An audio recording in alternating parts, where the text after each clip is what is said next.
পুরনো মোবাইল থেকে পাওয়া যাচ্ছে স্বর্ণ। পুরনো মোবাইল ফোন শুধু যোগাযোগের মাধ্যম নয়, এর ভিতরে লুকিয়ে আছে অমূল্য সম্পদ, খাঁটি স্বর্ণ। পাকিস্তান সহ নানা দেশে ফ্যাক্টরি পর্যায়ে পুরনো মোবাইল থেকে কিভাবে 24 ক্যারেট সোনা উত্তোলন করা হয়, আজকের ভিডিওতে সেটিই দেখাবো। আমাদের ব্যবহৃত পুরনো মোবাইল ফোন বিক্রি হয়ে চলে যায় এদের মতো মানুষের কাছে। তারা কেবলমাত্র মাদারবোর্ড ও চিপসেট সংগ্রহ করে থাকে, প্লাস্টিক ও অন্যান্য অপ্রয়োজনীয় অংশ বাদ দেওয়া হয়।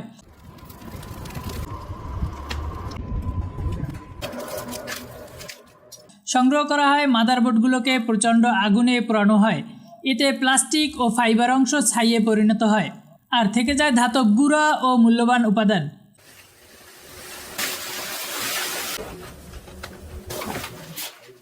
পোড়ানো ছাইগুলো চালনি দিয়ে ছেঁকে ফেলা হয়। এতে বড় অবিচ্ছেদ্য অংশ আলাদা হয়ে যায় এবং সূক্ষ্ম ধাতব কণাগুলো পাওয়া যায়। এগুলোর ভেতরেই থাকে স্বর্ণের অংশ।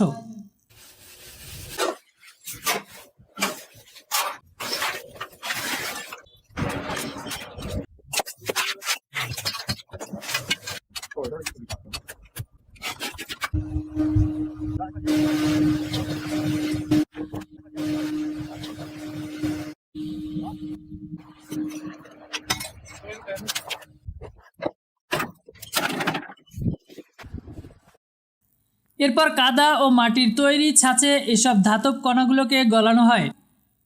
চারপাশে ইট দিয়ে ঘিরে শক্ত করা হয় যাতে চাপের কারণে ছাঁচ ভেঙে না যায়।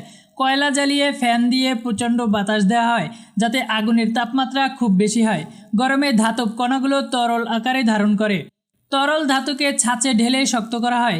এরপরে হাতুড়ি দিয়ে আঘাত করে অপ্রয়োজনীয় অংশগুলোকে বাদ দেওয়া হয়। এভাবেই প্রাথমিক ধাতব বার তৈরি হয়। এবার শুরু হয় সবচেয়ে গুরুত্বপূর্ণ রাসায়নিক প্রক্রিয়া। হাইড্রোক্লোরিক অ্যাসিড বেস মেটাল ও ময়লা গলাতে ব্যবহার করা হয়। নাইট্রিক অ্যাসিড কপার ব্রাশ ও সিলভার অপসারণে কাজে লাগে। অ্যাকুয়ারেজিয়া এই শক্তিশালী মিশ্রণই স্বর্ণকে তরল অবস্থায় দ্রবীভূত করে ফেলে।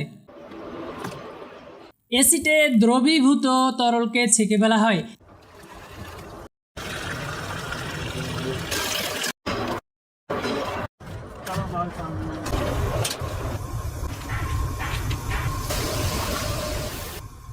এরপর এতে সোডিয়াম মেটাবিসুলফিট বা ফেরাস সালফেট মেশানো হয়।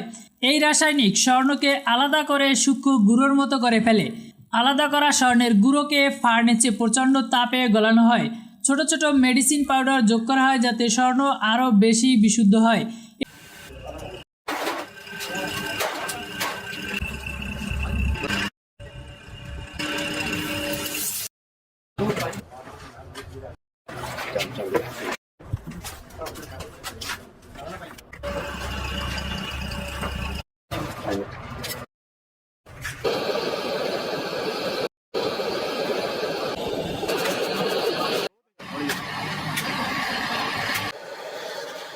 এরপর ছাঁচে ঢাললেই তৈরি হয় 24 ক্যারেটের স্বর্ণের বার।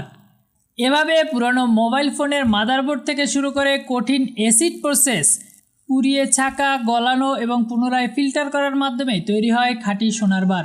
ঝুঁকিপূর্ণ হলেও এভাবেই পাকিস্তান সহ নানা দেশে পুরনো ইলেকট্রনিক্সকে ব্যবহার করে লাখ লাখ টাকার স্বর্ণ উত্তোলন করা হয়।